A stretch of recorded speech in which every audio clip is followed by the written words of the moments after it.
scary basement. Each week, me and my friend Roxy are drawn inexplicably and supernaturally to this basement, which is full of kaleidoscopes that show you your bad future, a big fat pile of blood, and a snake who knows more than he should.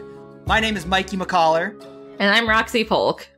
And we have a special guest with us this week, Roxy, joining us for the month of October, Michael Myers. Say hi, Michael.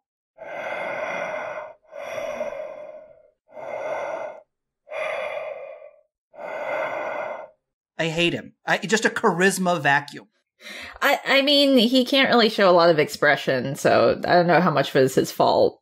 No, I don't like him. Okay, that is fair. Let's start out, as we always do, with the scariest things that happened to us this week outside of the basement. Roxy, what went down in your life this week that spooked you to your very bones? A very mild annoyance more than a scary, bone-chilling occurrence, but I know how you feel about alarm clocks, Mikey, but I fucking hate mine, and the sound it makes whenever I hear it as, like, I don't know, somebody else's ringtone, or if it's, like, in a movie or something, it just, like, I have a visceral reaction to how much I hate it.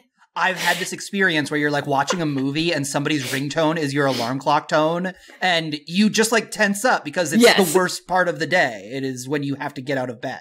Yeah, and it leaked into my nightmare the other day, and, like, I woke up with, like, a start. I was just like, oh, fuck. It was, like, the nightmare was really stupid, too. I can't even remember the specifics, but it was basically kind of like, oh, I'm late for something, and, like, my entire life hinges on it, and I fucked up really terribly. So I woke up terrified that that had actually happened, and then it was, no, it was just my horrible, horrible alarm clock noise. Really unfair for an alarm clock to cross the boundaries into sleep reality. Yeah, it's not fair. That. I did not appreciate it. But Mikey, what happened to you this week? Dire wolves. Oh, okay. Well, that's a much bigger problem than what I had. I was house sitting for a friend of mine, and he has cable. And so this is just the greatest thing. Like, I love watching TV on like cable where you got that like long guide. It's blue and it just like shows 6 or 7 channels and what's on. And like, it's always House MD, always on. It's so exciting to me. But I'm just like scrolling through and I get to like the History Channel, which is the kind of channel. I don't know if it was a History Channel. It was like a History Channel or Pop TV, one of those kind of networks that like you would never search out on your own. But if you're like flipping channels, which who does anymore? If you're flipping channels and you find it, it's kind of exciting. They had a show on that was like scariest cryptid videos. Okay, and I'm down for it. I watched it, and the video that they showed was of a GD direwolf. Oh, wait a second. I think you showed me this, right? It was like a dog fighting a direwolf? Yes. Or like a regular wolf, maybe. It's I don't a video know. that opens in the woods. And it's just like, you see kind of like a black speck, and then a dog is barking, and then all of a sudden that black speck stands up, and it's the biggest wolf I've ever seen, and it comes, and it starts like fighting the dog, and the dog wins, and it's like, it's so scary, and it's so big, and it's just like almost for sure Photoshop, but what if it wasn't? Especially because there's like a human filming it just a couple feet away from this. Unless it's a static cam, I don't know. I can't remember if there was like movement. It's like a cell phone video. He kind of jogs up. Like once he sees how big it is. Like what the fuck is my dog barking at? Oh. Very scary. Yeah, I think I've only encountered real wolves like at the zoo, and they didn't look that much bigger than dogs. So that was, maybe photoshopped wolf. Maybe real wolf. Roxy, picture that wolf, but big. Yeah, that's exactly what that video was. Direwolf, yeah. Oh boy, here he comes. Here comes our guy, the DemonBot. DemonBot strolling on over. God bless him.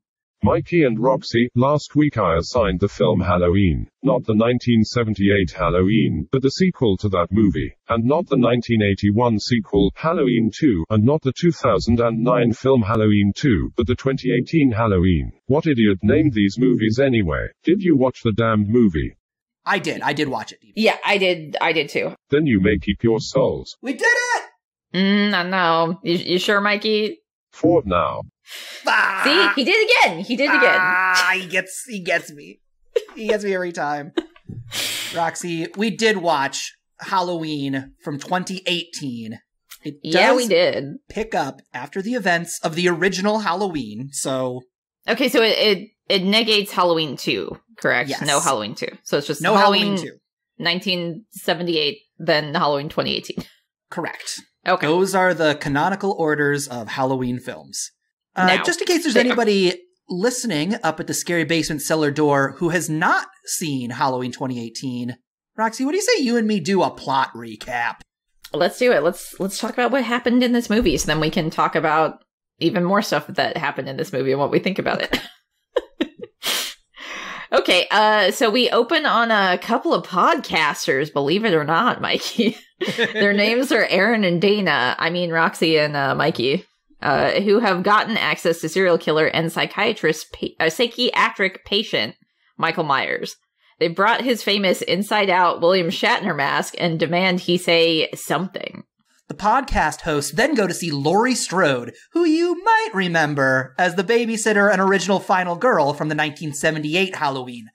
Laurie lives alone in the woods, and offering her $3,000 for an interview, the podcast hosts get inside her deeply secure compound. Here we find out that Laurie lost custody of her daughter, Karen, when the girl was just 12 years old. We then meet this Karen, who has a daughter of her own named Allison. And Allison has a dad named Ray. Pretty idyllic life, if you ask me. Maybe a little too idyllic?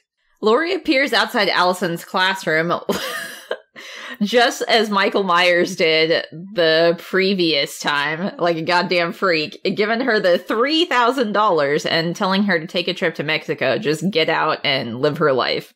But Allison, ever the responsible one, decides to put the money towards college and demands that her grandmother say goodbye to Michael and get over it so she can live her own life. That night, Michael is transferred to another facility.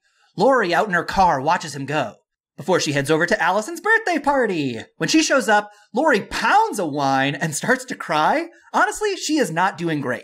Maybe if Laurie hadn't raised her daughter to be a psycho killer freak, things would have turned out better for her. We then meet a father and son pair who are off on a hunting trip. They come upon a turned over psych bus where the patients are roaming about like ghosts. Very similar to a scene in the first movie. After the dad goes first to investigate and, of course, gets killed, the boy grabs his rifle and goes out to look about. He finds Michael's doctor, Ranbir Sartain. This is the first time I'm saying his name. We did have to Google his name. His first name is literally Ranbir? Ranbir. Ranbir.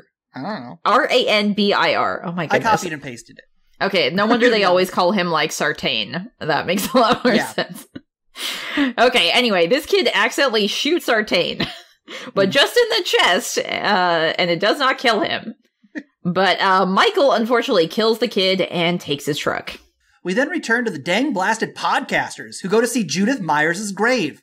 Michael Myers is, of course, there himself. It's his #1 hangout spot. He follows the podcasters to a gas station, where he kills a mechanic, puts on the classic jumpsuit, murders both the podcasters, and takes back his iconic mask. I bet those podcasters wouldn't give that 5 stars on the iTunes store. Oh my god. But you guys can give us 5 stars on the iTunes store if you feel like it. We then return to Allison at the Halloween prom. There she sees her boyfriend kiss another girl, and then he gets mad that he got caught and throws her phone in a punch bowl. She walks home very pissed off with her now ex's best bud. And this dude tries to kiss her, and she's not here for it. So she walks away from that guy, too. Luckily, though, Michael Myers, of course, murders him for being a creep.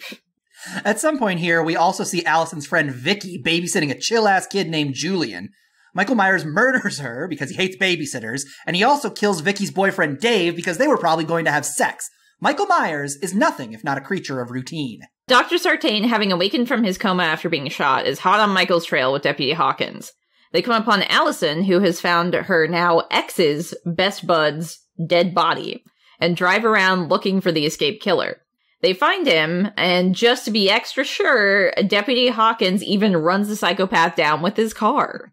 Dr. Sartain, however, has some other ideas. He stabs Deputy Hawkins in the throat and puts Michael Myers in the back seat of the cop car with Allison. We then witness a tense car ride, wherein we learn that Dr. Sartain wants to keep Michael alive so he can study his evil, evil brain. When Michael eventually wakes up, he stomps Sartain's head like an old watermelon while Allison runs away. All the while, Laurie and Karen are back at Laurie's military hut, preparing for Michael's arrival.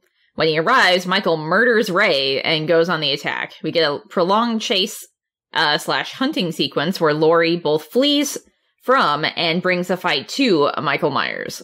When Allison gets to the cabin, all three Strode women lure Michael into the basement, which we learn is a trap. They light the cabin on fire and run away, presuming having burnt Michael to a crisp forever.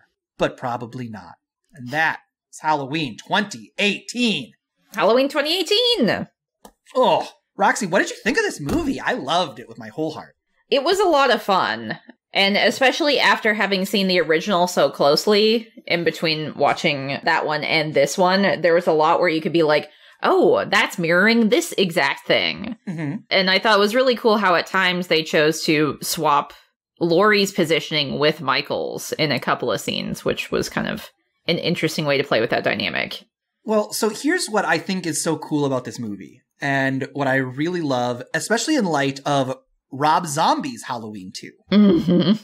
which dives into this concept in a really stupid, like, surface level way. This idea that Laurie becomes the monster after all the fucked up shit that happens to her because of Michael Myers.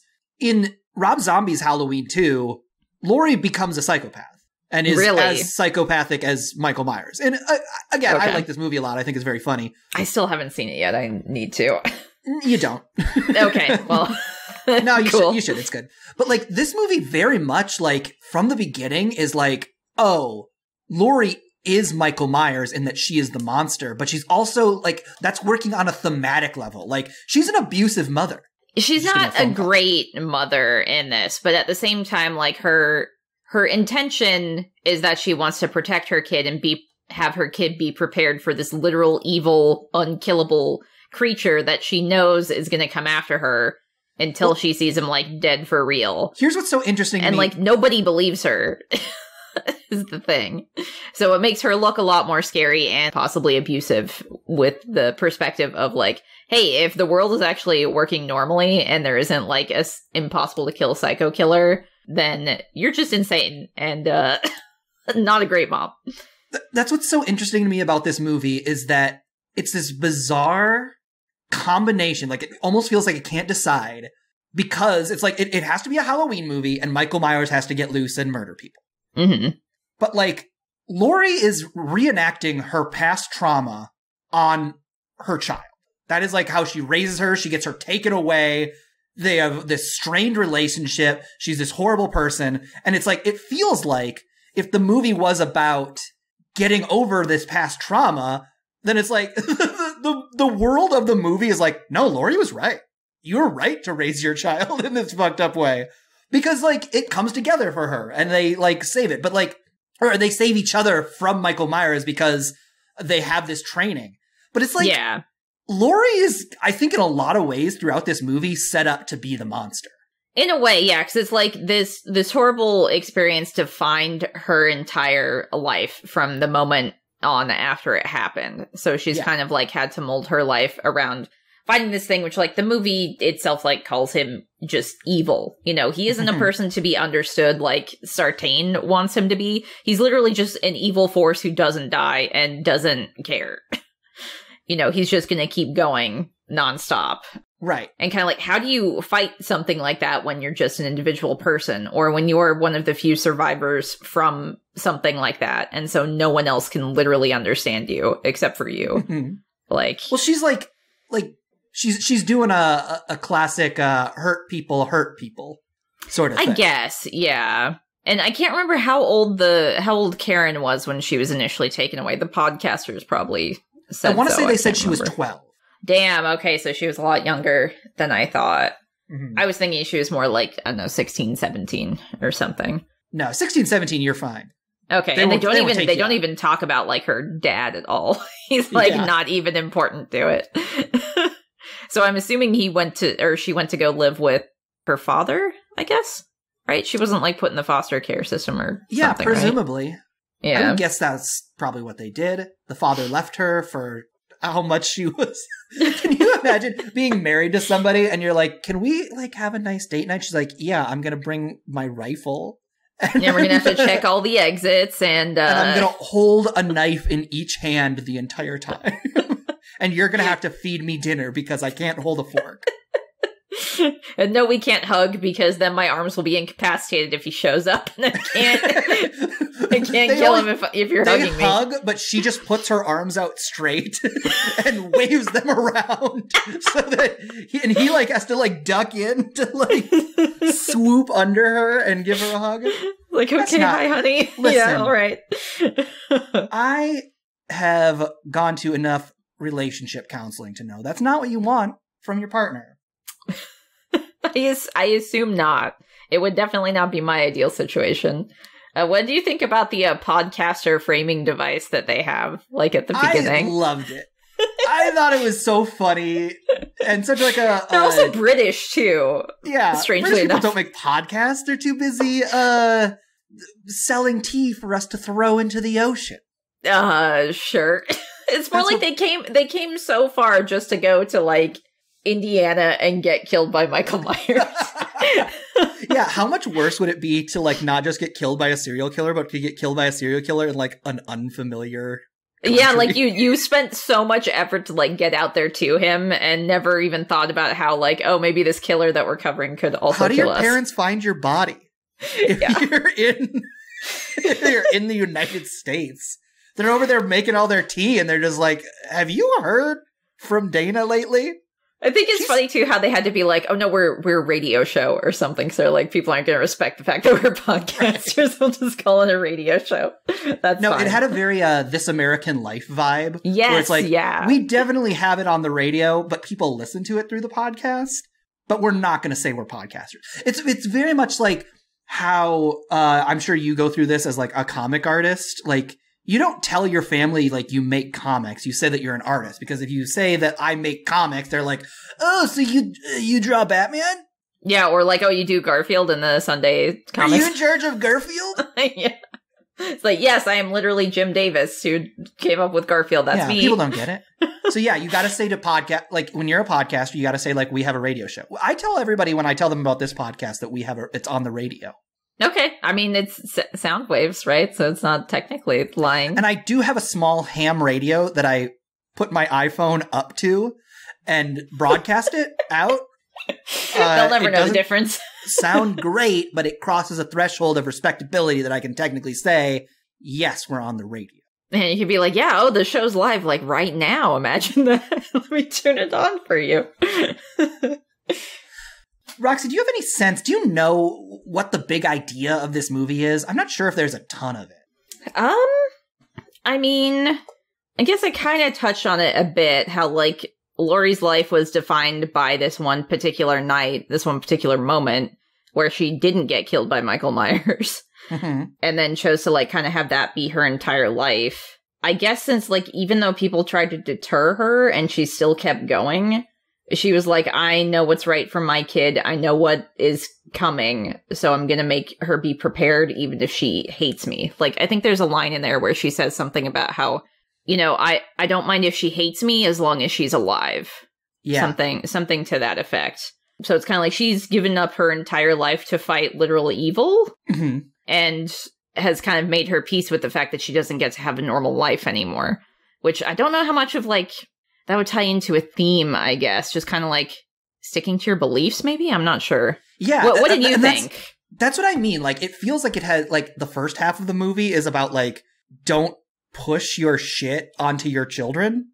And then the second half of the movie is like, thank God we pushed our shit onto our children. It feels so judgmental of Laurie throughout. I mean, they're literally framing her as the monster. Like, she's appearing in a lot of places that Michael Myers appears in. And, like, her daughter is lying about being in contact with her. Like, you can tell that the granddaughter is, like, asking her to be places. And she'll ask the mom, like, oh, did you ask grandma if she's going to come to, like, I don't know, what was it, her graduation or, like, a event. I think I wrote birthday party, but I don't know if it was her birthday party. I can't remember. It was something important to the daughter, and like the daughter, or not daughter, sorry, the granddaughter. The granddaughter wanted Lori there, but you can tell the mother obviously did not. So she lied about talking to Lori and having her come by her office to like say hello, and it's like she obviously didn't.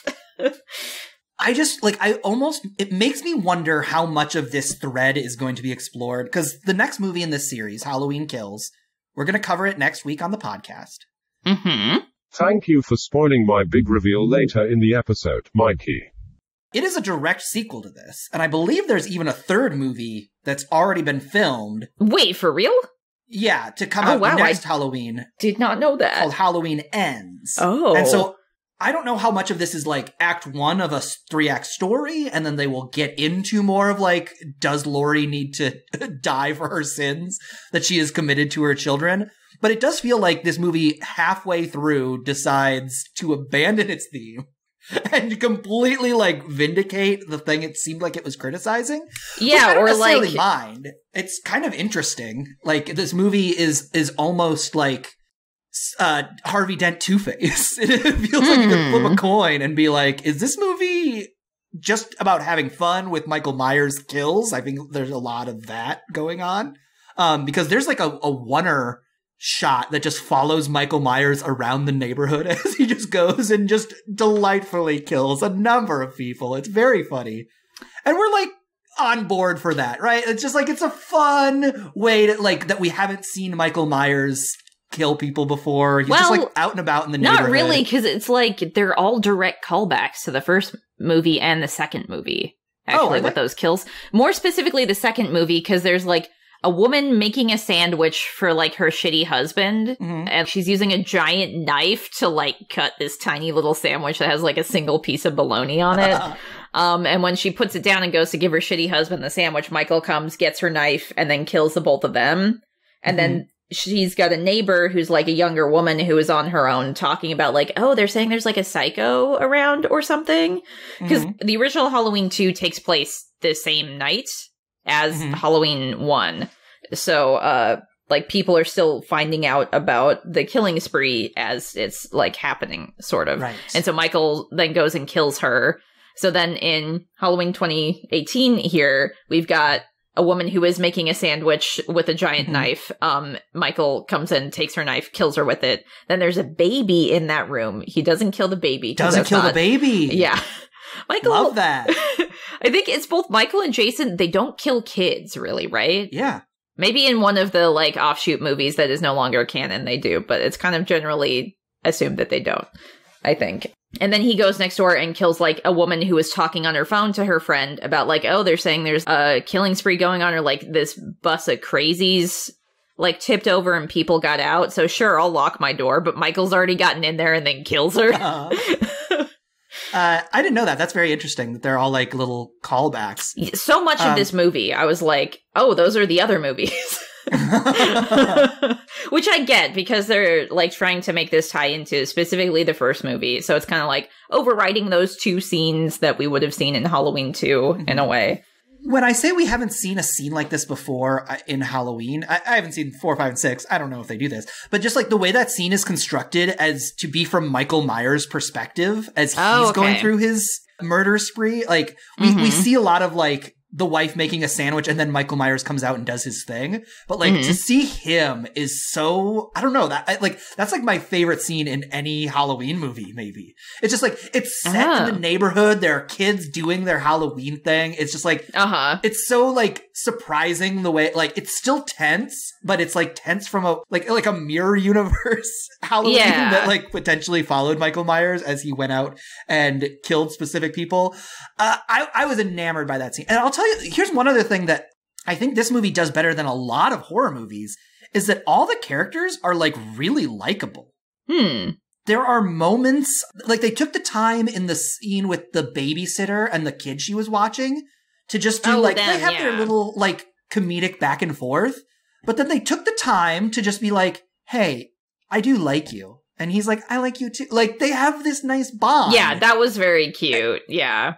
And there are so many like little surprising twists that aside from like the boyfriend is just, he's a shitbag and you hate him and then you never see him again. That's true. We don't see him get killed, do and we? then no, you don't. He's just, he puts her phone, I think you wrote it down as like a punch bowl, but I think it's more like, I don't know, it had the consistency of nacho cheese, the thing that he dumped her phone into. So it was like, even if you pick that up, like that thing's fucked.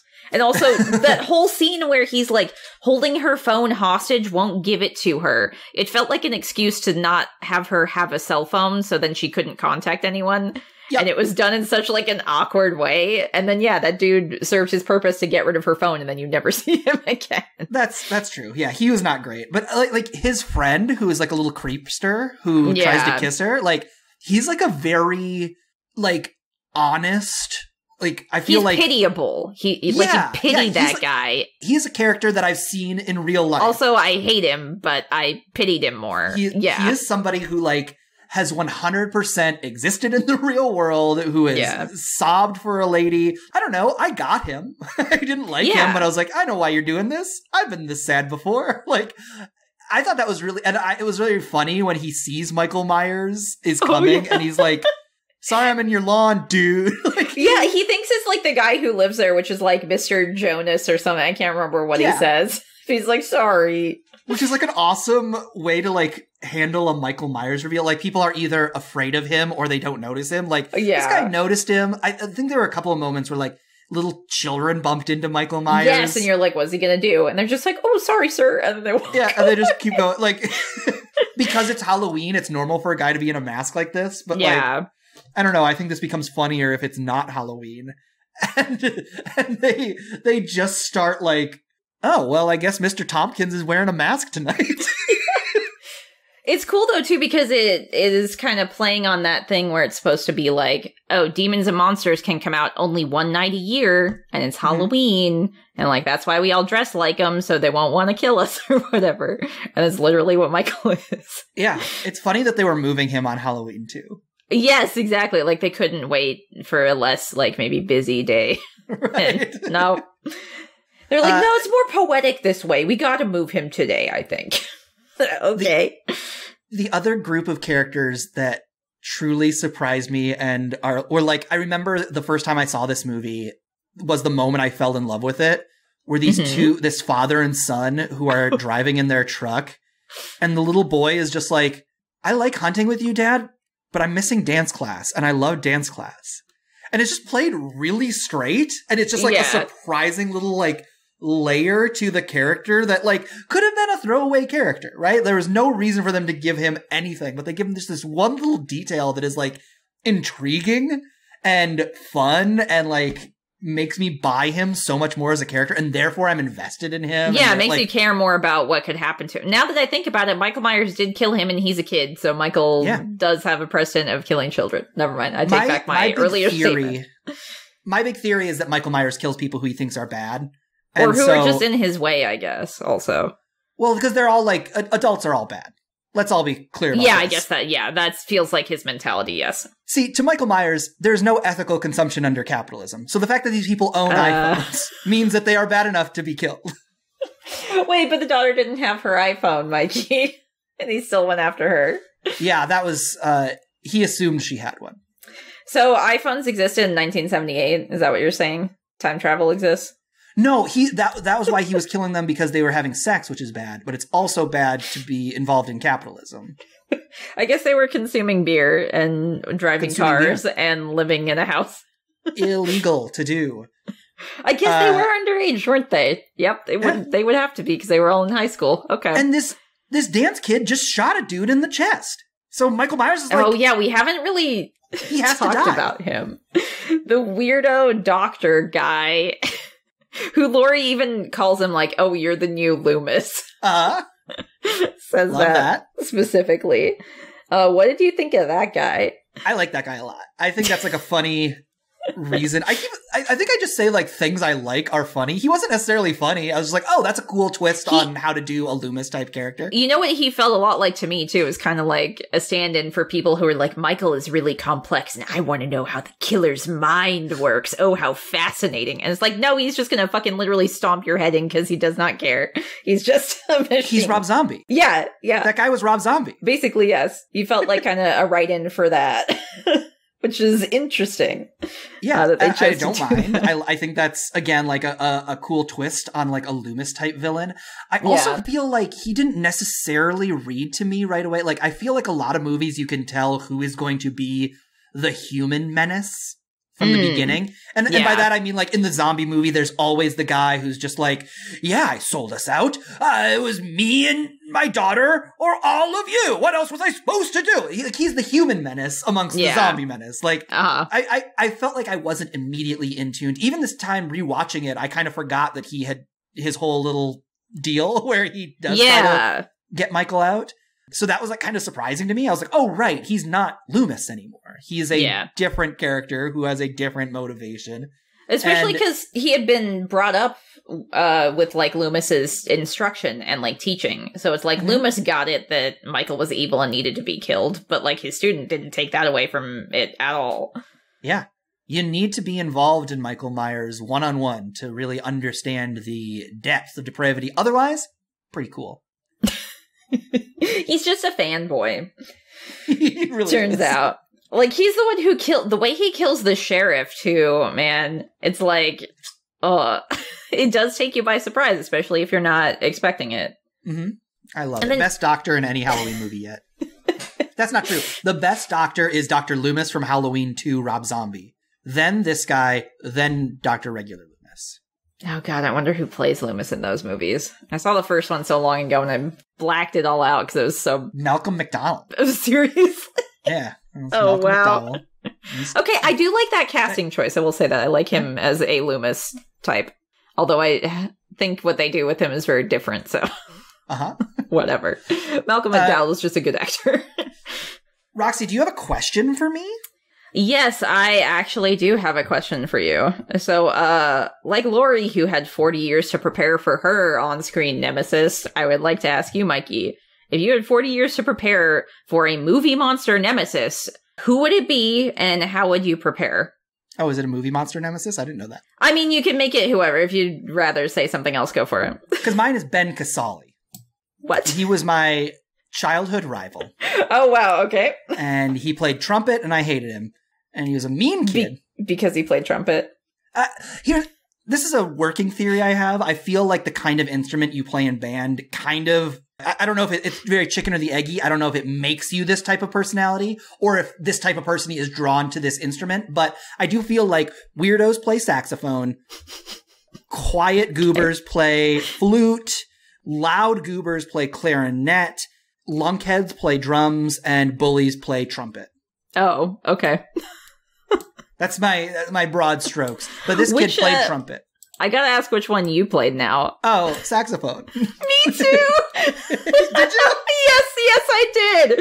I didn't know that. It was like for one semester and I barely even played it.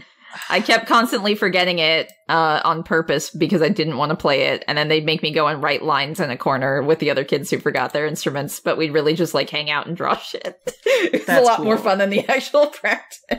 Oh, I didn't know you played saxophone. We've both been weirdos this whole time, Mikey, it turns out. Yeah, no, listen, it makes sense to me. Yeah, it does. Both of us. Ben Casale was this awful kid, and I assume it's been, God, how long has it been since I was in 7th grade? About 25 years. I don't want to think about it. So I would say in about 15 years, it would not be surprising if Ben Casale came for me. Okay. And I do feel like I need to start preparing because so far the answer has been 25 years, just dick around. Just not prepare for the obvious battle that's coming. I'm going to get to the gym, Roxy. I'm going to pump iron. I'm going to be ready to fight. I assume something terrible has happened to Ben Casale that has made him into a monster. Okay. Perhaps he got struck by lightning. Perhaps he drank acid and became an acid beast. Maybe he has pins in his head, like a pinhead. Okay. Yeah, he became a Cenobite. I am going to just fight him. I am going to get very strong, and I'm going to start tonight. After this, I'm going to do 20 push-ups. Do it. And I'm going to start getting strong, and then I'm going to put up my dukes, and I'm going to box that guy, and I'm going to punch his pins right deep into his head.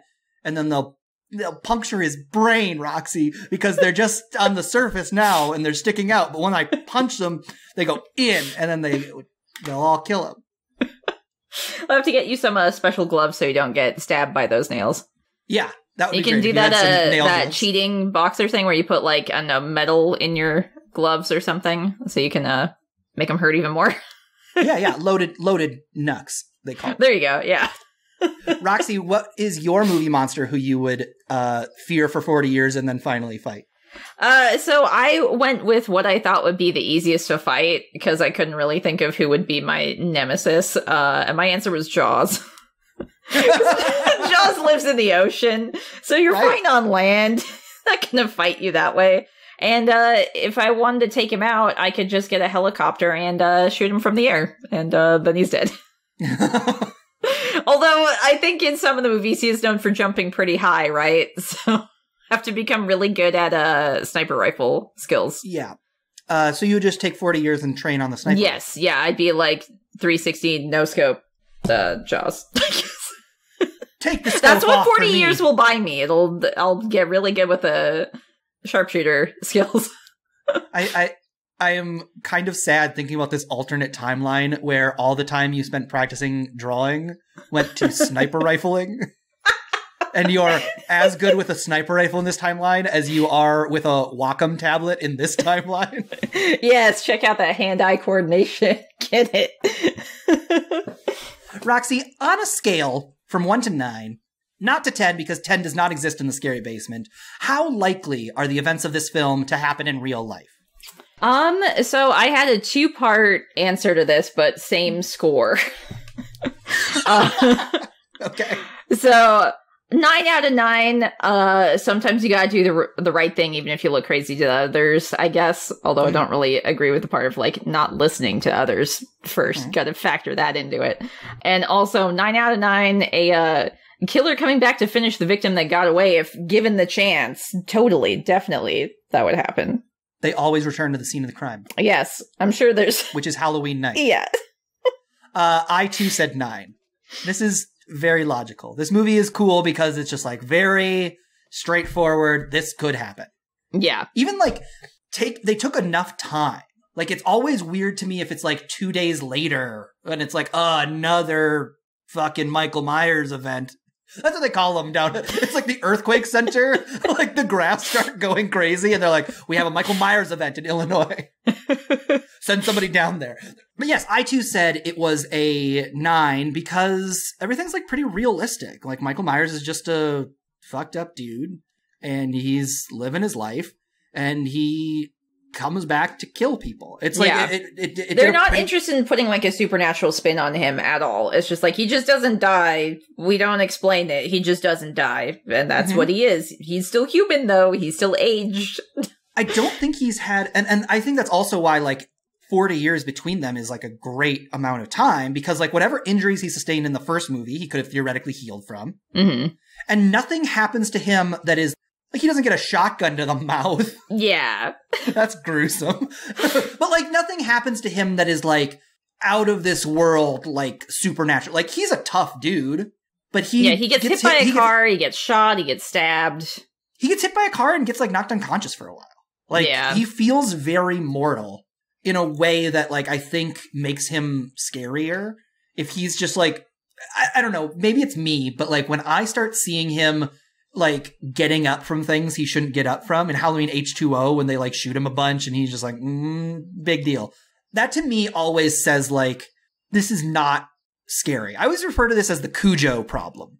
It's not a problem. But like Cujo is such a scary movie because it could really happen. It's a dog with rabies and it happens to be very big and this lady and her kid get stuck in a car. We should watch Cujo on this podcast. I actually have not read or watched Cujo. That's one of the few, like, Stephen King things where a movie exists that I have not seen. So I would be down for that. I forgot that it's Stephen King and got upset about it again. Well, the movie might take some liberties. Who knows? Might change it. Yeah, hopefully the movie's 100% different. It is time to collect your souls. I mean, it is time to collect your bets. Roxy, we made a bet last week. Yeah, we did. We asked each other how many kills we think are happening in this movie. You said 7. I said 8. The answer is 18. Wow, okay. So I won, but I still didn't really win. Like, I technically won. I get the point. Holy shit, were so 18. Off. Yes. Oh my god. Like, I wasn't adding it up this time around, but I was still not expecting that, even though I watched the movie.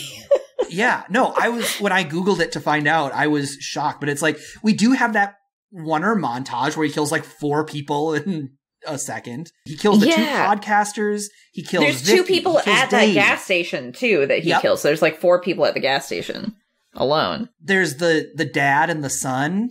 Mm-hmm. There are 2 police officers there that get killed. He stabs so many people. He stabs the friend. He mashes Dr. Sartain's head into mush. He kills Officer Richard. He kills Officer French. He kills the dad. He kills Ray. That's right.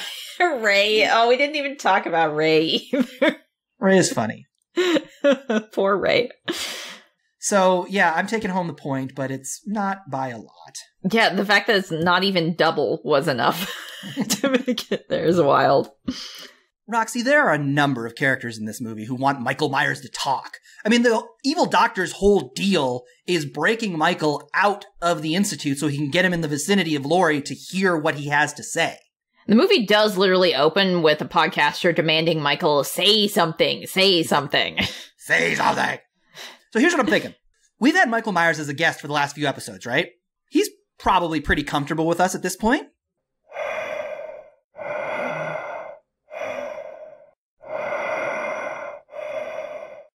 I don't know about that. Maybe? Well, here's what I'm thinking. Let's just get him up to the mic, huh? Michael Myers, come on up, buddy. Come on, Michael. Just go ahead. Say something. Anything. We're your pals, Mikey and Roxy. Anything you want to say is okay. Yeah. Come on, Michael.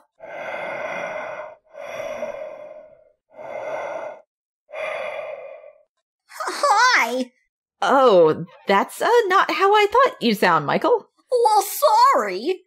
What are you sorry about? I don't know. Michael Myers, you've been silent for years, and I mean, we just want to hear your motivations. Why did you kill the people you killed? Why did you let certain people go? What's your deal?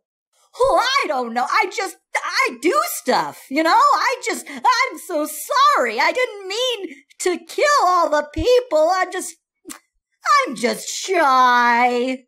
You're kidding. You're shy? I'm just shy. I mean, you don't seem shy when you're murdering people. Oh, well, I'm sure sorry about that. Well, how about you wouldn't have to be sorry if you just didn't murder anyone? Nah. But if you didn't murder people, you could just be yourself. You know, no one would bother you. In fact, you'd probably be a lot happier if you did that. Nah. You're sure? Nah. Michael Myers, since we've got you here, let me just ask, why do you want to kill all these people then? What do you want? Maybe that would help. Well, I want a chocolate. A chocolate? A chocolate. Well, see, my mom used to give me a chocolate when I was good. My sister had sex with a boy, and that was bad, so I killed her. And all the teenagers I killed, well, they were being bad too. So I just thought that if I killed them, I'd get a chocolate. Well, you won't get a chocolate. Killing those people is why you went to jail in the first place. Oh, no. You could just buy yourself a chocolate. Did you know that? They sell chocolate at a lot of places, like CVS, Target, whatever. Oh, really? Yeah, and you know what? I'll give you a chocolate if you promise to not kill anyone else ever again. Oh, well, that sounds great. Wow. All those people were just killed over a chocolate. I didn't know I could just buy a chocolate. I'm so sad now. I'm sorry I killed all those people. Sorry, everyone. I'm sure your victims are real happy to hear that. Oh, gosh, I hope so. Man, Michael Myers... He's stepping away. He's going in the corner and curling up, and you know what? I don't blame him. Okay, here, let me give him a chocolate. Okay, I've got some in my pocket over here. Okay, I'm gonna back away slowly. Oh, thank you. You're welcome. Okay.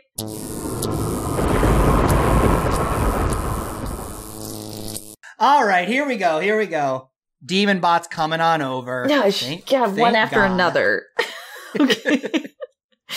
Congratulations, you have successfully reviewed the 2018 film Halloween. I am not clarifying which Halloween film any further than that. For next week, you must watch the sequel film released just 1 week ago, Halloween Kills, the first new release I have tasked you with reviewing.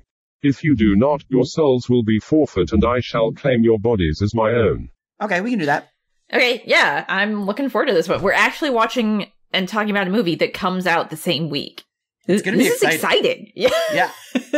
We're going to get to define the cultural conversation around this movie. It's up to us. We're going to implant the common sense default understanding. You know when the first podcast to come out after the Matrix Revolutions, and they're like, this isn't as good as the first Matrix. That's going to be us. For Halloween Kills. Wow, we're so important. I can't wait. Everyone's Roxy, on the edge of their seat. We got to make a bet for next week, obviously. Yeah. That's correct. It'll be the final episode of Halloween. We can finally get this jerk Michael Myers out of the scary basement. Maybe say that. Why? I like being here. We can give you some more chocolate if you leave next week. Okay. All right. I think we got that one covered, Mikey. You shouldn't talk about him so loud. He's gonna hear you. I don't care. I hate him. He's good at just sitting and listening. I hate him. Let's one more time do the classic kill count. How many characters do you think are going to get killed in Halloween Kills? Remember, the word kill is in the title, so... Yes. So, because of how many kills there were in this one, I'm gonna go double and say 36. I'm going to say 36 people. 36? 36. Holy shit. I'm saying 15. 15? Okay. Wow, I'm excited to find out how many people are killed in this movie. Yeah, it's gonna... One of us will be more correct than the other, I guess. There could just be a scene where, like, the whole town is chasing after Michael Myers and he, like, drops a piano and smushes, like, 13 people at once. The fact that you told me it's, like, a town versus Michael Myers, I was like, okay, there's gonna be a lot of, like, a whole town full of people dying, I'm sure. Well, we can only hope. The entire town gets looking dead. The pact has been sealed. I mean, the bet is confirmed. The one closest to the kill count for Halloween Kills will be declared the winner. The loser must do as one member of the mob from the film planned to do and fight Michael Myers armed only with a clothes iron. Roxy, let's get out of the scary basement, but before we do, a quick ray of sunshine. What's making you happy this week? I actually started doing Duolingo daily to brush up on some language skills. That makes me feel pretty cool. What language are you learning? I'm sure you can guess, Mikey. Dothraki. Yes, I'm a big Game of Thrones buff. No, it's just Japanese. Like, I know, I can maybe figure out like 50 to 60% of stuff, like when I'm watching things, you know, like a movie or like anime or something. But like if I actually had to have a conversation with a person, it would just be nothing. So I wanted to kind of like, I would not be very effective, basically. So I wanted to brush up on my skills, learn, there's like a bunch of different characters you have to learn how to draw or what they look like. I love that for you, that you can watch anime without having to look at the subs. Yeah, or maybe if I actually get to travel again sometime, I have friends over there, maybe I could actually navigate the country. Right, you could go to Japan and watch anime without the subs. Okay, yeah, that's always been my dream, as you know, so yeah, can't wait for that. Duolingo, that owl's gonna get me there. That guy rules. This is not a sponsored bit for Duolingo, by the way. No, we actually refuse to take their money. Hey, maybe you will. If they want to sponsor us, I'd be down for it. What about you, Mikey? Here's what's making me happy. What I want to know. I love professional wrestling. And yes, you sure do. There is a pay-per-view coming in November to Minneapolis, Minnesota, AEW Full Gear. Oh. And god damn it if I didn't buy tickets and plane flight out there. Oh my god, you're literally going to travel for it. I'm just going to go and see it. Because I've got a bunch of wrestling friends out there, you know? That's where I grew up. I've got a bunch of people in Minneapolis who I know love wrestling, and I knew they were going to go. So it was actually a fun situation where I did that thing where, like, I reached out to a friend who I haven't talked to in a while and was just like, hey, I was thinking about maybe going to this pay-per-view. Are you going to go? Are you thinking about it? And he was just like, yeah. And then 20 minutes later texted me like, okay, so here's how much your ticket was. Just Venmo me. Oh my god, like, wow. right. Okay, that's amazing. That sounds like so much fun, Mikey. And then this is also the Pro adventure. Wrestling League that has a number of people holding up signs about various video games. Oh yeah, okay. What's your sign gonna be? You have to have planned that already, right? Yeah, so there've been a lot of like, this game is better than this game. It'll be like Final Fantasy VIII is greater than Final Fantasy VII or something, right? So my sign is going to say Resident Evil 2 Remake greater than or equal to Resident Evil 2. Oh, okay. Interesting. That's gonna get on. It's gonna get on the blogs. It's gonna get passed around.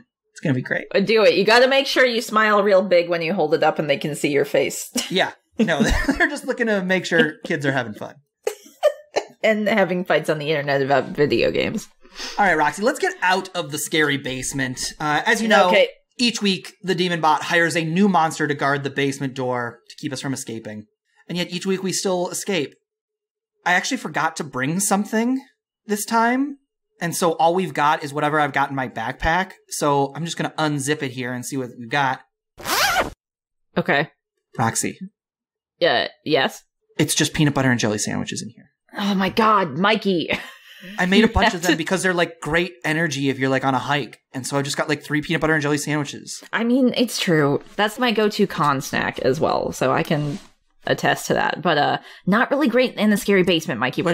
Unless it's something that eats peanut butter and jelly sandwich, maybe? Let me just creep up and see what kind of monster is out there.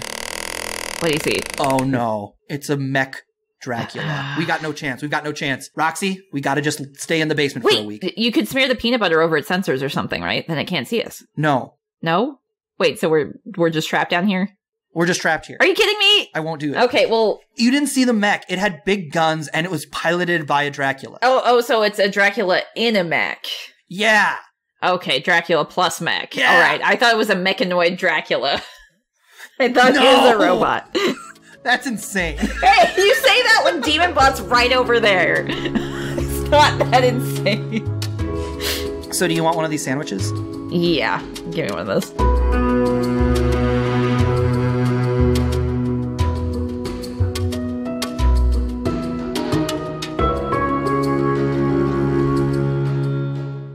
Alright, we gotta find somewhere to sleep, I guess. All these pillows have spikes, Mikey. This sucks. I don't like it.